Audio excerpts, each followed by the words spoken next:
Hey guys, Samurai here, back again with another video. Now, a question I've seen asked a bunch of times is, what if Ash caught the Riolu in Sinnoh? You know the Riolu I'm talking about, the Aurasphere Riolu, the one that we all thought Ash was gonna catch until he reunited with his original trainer. Now, we all thought, this would be a very strong member of Ash's team in the Sinnoh saga, and I have to agree, I think he would be a very valuable member of Ash's team in the Sinnoh League. And here I'm answering the question, what if Ash caught Riolu in Sinnoh, specifically the Aurasphere Riolu? Now, one thing I have to note is that the Riolu special would happen episodes earlier than it did. In the original, it happened in these would be episodes 71 and 72 of the original Diamond and Pearl. However, in this version, it will happen in around 64 and 65. However, you must be asking yourself, wait a minute, Gligar was captured in that episode. Yeah, about that. Gligar and Gibble won't be on Ash's Sinnoh team in this version. I'm sorry, Gligar and Gibble fans, I really feel for you here, but they didn't really add much to Ash's Sinnoh team, sadly, and if we want to give Riolu some fair screen time, we are going to have to give him... We have to cut one thing in order for another thing to prosper, but you know... They'll get some retribution somehow. I don't know how, but I'm gonna definitely give them screen time in another what if. Just trust me on that, guys. Anyways, let's get into the video on what if Ash caught Riolu.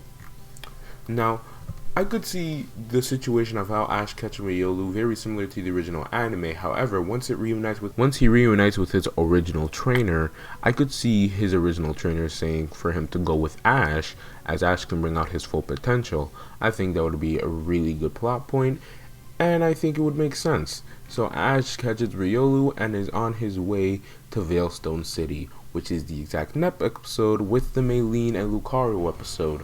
Now, I could see a moment where Maylene's Lucario sees Ash's Riolu using Aurasphere. Now, I could see Maylene's Lucario having great interest in a Riolu that learns Aurasphere. However, the Maylene and Dawn stuff would probably take precedent first over this, but I could see it having a nice little subplot in the background with Riolu trying to learn Bone Rush because Lucario thinks that if it can learn Aurasphere, it could possibly learn Bone Rush as well. Now, I could see Ash in the Maylene battle using the same team he did, minus probably Staravia. Now, Staravia, not to say that Staravia didn't do much, but it's the easiest one to cut out of this gym battle, which is fair. I don't think most people are going to argue with me. However, Riolu is going to take his place. Now, Riolu takes out Machoke, but it does lose to Maylene's Lucario. However, it did try its best, and that's what matters. But the reason why it lost is it was trying to use Bone Rush when it really couldn't, and it was a really bad move. Not to mention this being its first official battle, it just was a recipe for disaster on Ash's end, but it is showing that it's learning and gaining new skills. Speaking of Riolu in battle, why don't I give its moveset? Now its moveset is going to mirror, well, kind of mirror, the event version with Aurasphere, Bullet Punch, Shadow Claw, and its final move, and Quick Attack, because this is an Ash Pokemon, and whenever it has the opportunity to use Quick Attack, it will use Quick Attack. But anyways, let's move on from that, and let's head down the line to the next battle. Now, this is where the Riolu special would take place, but since we skipped that episode is probably going to be filled with some sort of filler, I don't know. The next battle is Chimchar against Paul in the Mounty Rocky area, where Chimchar first used his very powerful Blaze. Now, I could see Riolu having a very minor appearance in this episode as it fights Paul's Gliscor, but I don't see it having much more impact other than that. This was a very Chimchar focused episode, and I would like to keep it that way. Next up, we have the Summer Camp arc, where again, I don't see Riolu making much of an impact until we get to the Fantina battle, where Ash learns how to use the counter shield. Now, with Ash using this counter shield, I could see Riolu using a variation of it with its aura, and it having a very cool Dragon Ball Z-esque energy around it, since Pikachu had some electricity, and Weasel had some water, and Chimchar had fire, so I could see it using Dragon Ball Z-esque energy as a counter shield, which I think would be really cool. I could see it helping out in the battle, but not doing much, but, you know, it would still contribute a good amount. Next up on the list, we have the Byron Battle. Now, I could see Riolu helping out a lot in this battle and it getting its first actual win against Steelix. I could see it using moves like Aura Sphere and using moves like Shadow Claw and it doing some serious damage to Steelix and actually getting the win, getting its first official win in the gym battle here. Next up, we have the Iron Arlen two-parter.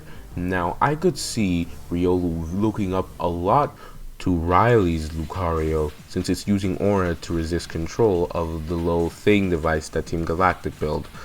I forgot what it was called. However, I could see Riley's Lucario also taking an interest in Ash's Riolu, as it can use Aura Sphere. But I wouldn't see it developing any further than a simple interest, as they are quite occupied with stopping Team Galactic. Now, when they use their aura to lift up the bombs heading down, I could see Ash's Riolu trying to help along with Ash, but since they're still very inexperienced with aura as a whole, they don't really contribute much, but I think that would be a good part to add. Now we can go skip all the way up to Ash's 6-on-6 battle with Paul at Lake Acuity. Now, again, I can see it doing what Gliscor did in this battle and contribute, but not ending up carrying the team, if that's something to say. But it would definitely do a lot. It would do a lot, but I don't see it doing much. I'm sorry again, Gliscor, you'll get your video one day, but not today. Now, next up on this list is, again, it's the Team Galactic Arc, but I don't see Riolu doing much here in the Team Galactic Arc. Not to say that it's not good, but it isn't bad. Now, for the Short to the Punch episode where Weasel learns Ice Punch, I could also see it. I could see it up helping Riolu learning a new punching move other than Bullet Punch.